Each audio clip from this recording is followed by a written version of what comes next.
reptiles sont sans aucun doute, avec les crapauds et autres insectes piqueurs, les animaux les plus mal vus du monde. Mais si la rencontre d'une vipère ou d'une couleuvre laisse rarement de bons souvenirs, il est d'autres reptiles qui ont une cote un peu meilleure auprès du public, ce sont les lézards. Ils ont pourtant quelques points communs avec leurs cousins serpents.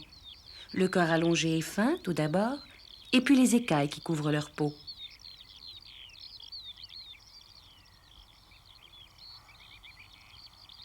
C'est peut-être leur tête qui les rend plus sympathiques que les serpents, et en particulier les yeux qui, au lieu d'être fixes, sont mobiles et équipés d'une paupière qui les rend un peu plus expressifs.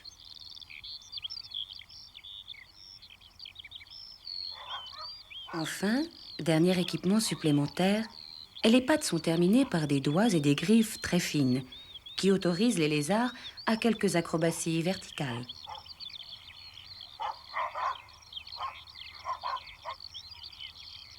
Seule exception, l'orvet, qui malgré les apparences n'est pas un serpent, mais bien un lézard auquel on a simplement oublié de mettre des pattes.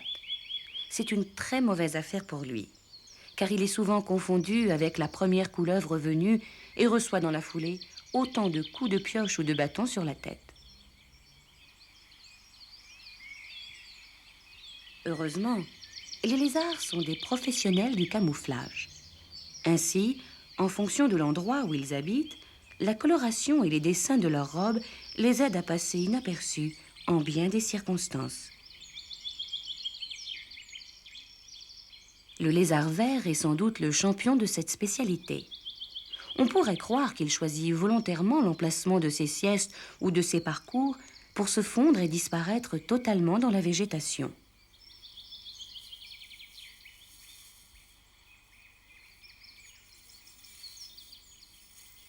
Cette faculté de se dissimuler est sans doute une bonne défense vis-à-vis de prédateurs comme les rapaces ou les couleuvres.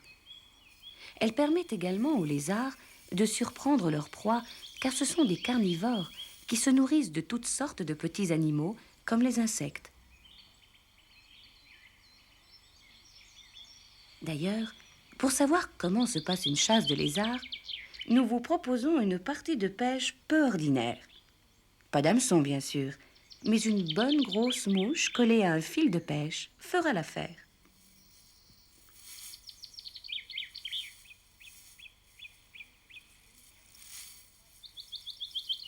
Les lézards repèrent leur proie grâce à leur vue.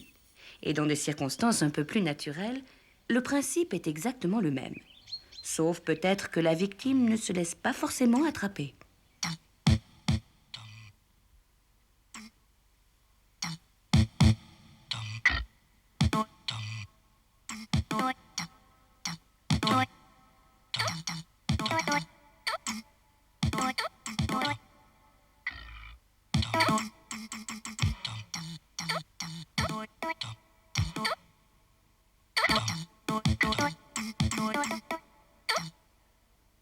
Autre cas de figure. Mais malgré la longueur du plat de résistance, celui-ci finira au fond de l'estomac du lézard vert.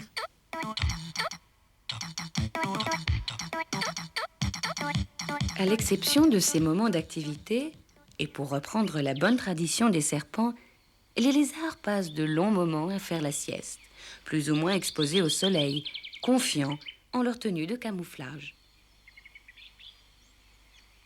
Ce comportement permet aux reptiles de se réchauffer en permanence, car ils ne fabriquent pas, comme nous, leur propre chaleur, et doivent emmagasiner celle apportée par le soleil pour assurer leurs besoins vitaux.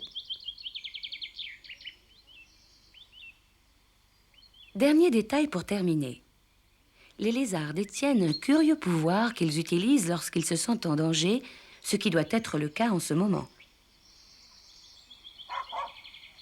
D'une brusque contraction musculaire, ils se séparent d'une bonne partie de leur queue, qui, bien que détachée du corps, continue de gigoter comme un petit ver pendant 1 ou 2 minutes.